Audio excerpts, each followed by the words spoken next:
उत्तराखंड में टिकट मिलने और ना मिलने को लेकर सभी विधानसभाओं में बगावत के सुर उठने प्रारंभ हो गए हैं। बगावत के सुर की बात करें, जिनको टिकट नहीं मिला है वो लगातार भाजपा और कांग्रेस से बगावत करने की राह पर निकल पड़े हैं। कुछ ऐसा ही मामला रुद्रपुर विधानसभा, जो जनपद उधम सिंह नगर की मुख्य सीट मानी जाती है, जिला मुख्यालय की सीट मानी जाती है, वहां पर भी भाजपा में टिकट ना मिलने को लेकर कई बगावती चेहरे सामने आए। मौजूदा विधायक जिनका टिकट कटा है वो भी अपने समर्थकों के साथ बैठक करने के बाद लगातार भाजपा से बगावत करने की बात कह रहे हैं। और हालांकि इस बात पर अभी तक ये संशय है कि विधायक राजकुमार ठुकराल निर्दलीय चुनाव लड़ते हैं या नहीं लड़ते। वहीं दूसरी तरफ बात की जाए, पूर्व जिला अध्यक्ष और भाजपा के वर्तमान वरिष्ठ भाजपा नेता उत्तम दत्ता ने अपने कार्यकर्ताओं के साथ बैठक कर निर्दलीय चुनाव में मैदान में उतरने का ऐलान कर दिया। हालांकि दोनों ही नेता चुनाव में उतरेंगे या नहीं उतरेंगे, इस पर सटीक कहना अभी तक काफी मुश्किल हो रहा है। लेकिन जिस तरीके से बगावत के सुर हैं, निश्चित तौर पर यह भाजपा के लिए नुकसानदायक साबित हो सकता है। आइए क्या कुछ दोनों नेताओं ने कहा है, आप भी सुनिए। नेता जो भी होते हैं उनकी दो माँ होती है। एक माँ वो जिसकी कोख से हमने जन्म लिया, और एक माँ वो जिसने राजकुमार ठुकराल को राजनीतिक जन्म दिया। मेरे परिवार को कल रात्रि से निरंतर अश्रुओं की धारा बह रही है। मेरी माँ मेरे बीच में बैठी है और वो बार बार रो रही है, और मैं शेरों की तरह आपके सामने बोल रहा हूं। दिल मेरा रोता है। रात मेरा परिवार, जब मैं अलायंस में गया तो बेटी पत्नी सब जोर जोर से रो रही थी, ऐसा जैसे राजकुमार ठुकराल की डेथ हो गई हो। और एक तरफ दूसरी मां, मेरी राजनीतिक मां बीजेपी है। मैं भारतीय जनता पार्टी, मैं उन लोगों की तरह नहीं हूं जो बीजेपी के झंडे से जूते साफ करेंगे या बीजेपी के झंडे को आग लगाएंगे। इस बीजेपी के झंडे से राजकुमार ठुकराल की पहचान है। इसका मान मर्दन मेरे जिंदा जी कभी नहीं होगा, आपको बता दूं मैं। लेकिन जिन बेईमानों ने, गद्दारों ने कूट रचना करके, छल प्रपंच करके ये काम किया है, आप जनता के बीच में जाएंगे मेरे लिए वोट मांगने, दोनों हाथ खड़ा करके बताओ, क्या मुझे चुनाव लड़ना चाहिए? पीछे तो नहीं हटोगे? किसी दबाव में तो नहीं आओगे? अब जरा बोलो, हम शपथ लेते हैं। जोर से बोलो, जो नहीं बोलेगा पक्का पाकिस्तानी। हम भगवान की सौगंध खाते हैं 14 फरवरी तक, जब तक मतदान प्रक्रिया पूरी नहीं होगी, हम राजकुमार ठुकराल के साथ खड़े रहेंगे। बोलिए जय श्री राम। नामांकन पत्र लिया, नॉमिनेशन आज भी मेरे पास है। मेरे मन में छल कपट होता तो मैं निर्दलीय भी तो ले सकता था। अन्य पॉलिटिकल पार्टियां मुझसे कह रही थी आ जाओ, मैंने कहा नहीं, भारतीय जनता पार्टी हमारी जननी है। बीजेपी ने राजनीतिक जन्म दिया राजकुमार ठुकराल को, मैं बीजेपी छोड़ूं ये संभव नहीं था। लेकिन आज ये कंडीशन आ गई है। आज सुबह से 2 पॉलिटिकल पार्टी मेरे पीछे पड़ी है, लेकिन मैंने कहा जो करूंगा समर्थकों के बीच में करूंगा।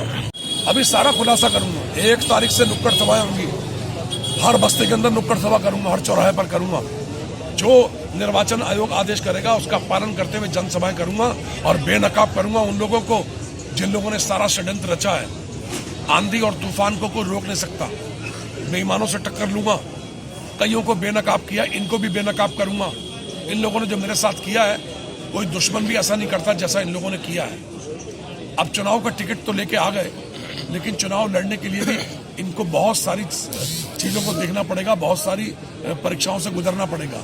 तो मैं इतना कहना चाहता हूं, कार्यकर्ता सब कुछ बनाता है। मैं दुनिया का पहला विधायक हूं जो डेली बैठकर जनता की सुनता हूं, और जिस पर कोई पैसे का लेने का आरोप नहीं है। मैं सिडकुल में कभी पांव भी नहीं रखता। कोई व्यक्ति कह दे मेरी फैक्ट्री में आकर मुझसे राजकुमार ठुकराल ने पैसा मांगा है, संन्यास। कोई कॉलोनाइजर कह दे कि मुझसे प्लॉट मांगा है, संन्यास। ये गाय का मांस है इस प्रकार का पैसा। आजकल लोग इसको मजाक समझते हैं कि एमएलए बनकर निश्चित रूप से कमाई की होगी। आज तक कभी ऐसा नहीं हुआ। एमएलए बनने का मतलब माल लाओ अंदर। लेकिन राजकुमार ठुकराल के बारे में कोई कह देगा तो इतने सारे आपके चैनल हैं, मैं संन्यास लूंगा आपके बीच में कह रहा हूँ। लाओ ना कोई एक व्यक्ति जिससे राजकुमार ने पैसा लिया हो, ईमानदारी का जीवन जिया और ईमानदारी का प्रतिफल आपके सामने मिल रहा है। तो मेरा भाजपा हाईकमान जो है आदरणीय मोदी जी, मुझे उनसे कोई शिकायत नहीं है, वो एक ऊंचा कैरेक्टर है। लेकिन जिन लोगों ने ये मेरा कूट रचना करके, छल कपट करके मुझे रोकने का प्रयास किया है, उनको सबक सिखाने के लिए आज ये हजारों कार्यकर्ता, मैं चाहता हूं आप इनको सब कार्यकर्ताओं को भी दिखाइए, मेरा आपसे निवेदन। मैंने गरीब बस्ती में जन्म लिया है और इन लोगों ने ऊपर बात पहुंचा दिया कि दत्ता जी उतना पैसा खर्च नहीं कर पाएंगे जितना चुनाव में होता है। मेरे से किसी ने पूछा, मैंने कहा नहीं ऐसा नहीं है, पैसे कोई कमी नहीं आएगा, मेरे पास भी उतना पैसे कमी नहीं है, मेरा परिवार है, मेरा भाई है, मेरे दोस्त लोग हैं, तो पैसे की तो कमी आएगा नहीं। और मैं लगातार चुनाव लड़ा रहा हूँ और मुझे पता है कि चुनाव में कितना खर्च होता है। जितना चुनाव में खर्च होता है उससे ज़्यादा हमने इकट्ठा करके रखा था कि जो भारतीय जनता पार्टी मेरे को टिकट दे रही है और मैं चुनाव लड़ूंगा। लेकिन दुर्भाग्य की बात है कि मेरे को जो है, मैं बस्ती में रहता हूँ, अगर मैं शहर के बीच में रहता तो ये गलती नहीं होता, और मैं अगर बंगाली समाज में जन्म नहीं लेता तो मेरे को टिकट मिलता। क्योंकि भारतीय जनता पार्टी बंगाली समाज को कोई सम्मान नहीं दे रही है। 5 साल हमारी सरकार चली यहाँ पे, आप लोगों को पता है, सभी लोगों को, पूरा जिले को पता है, पूरा प्रदेश को पता है क्या सम्मान दिया है।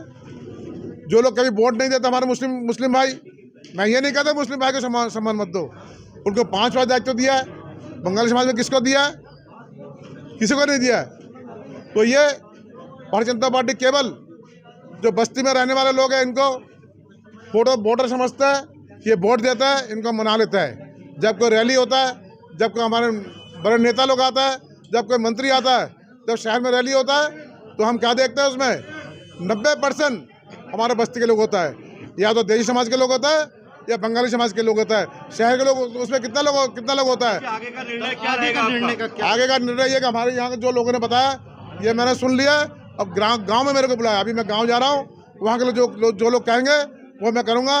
वैसे चुनाव लड़ने का मैंने निर्णय लिया है। चुनाव लड़ेंगे आप? चुनाव लड़ेंगे। आज मैं अभी थोड़ी देर बाद वहाँ गाँव में मिलने के बाद मैं वहाँ जाके नॉमिनेशन के फॉर्म लूँगा और मैं कल जो है मैं नॉमिनेशन करूँगा। मैं वीडियो में आपने साफ तौर पे सुना दोनों ही नेता क्या कहते हुए नजर आ रहे हैं। दोनों ही नेताओं के माने तो एक तरफ जहां विधायक ठुकराल ने अपने इस्तीफा देने की बात कही है, और वहीं दूसरी तरफ उत्तम दत्ता भी निर्दलीय चुनाव मैदान में उतरने का ऐलान किया है। हालांकि दोनों ही नेताओं के साथ हजारों की संख्या में समर्थक थे, लेकिन ये समर्थक वोट बैंक में तब्दील हो पाएंगे कि नहीं, ये आने वाला वक्त तय करेगा।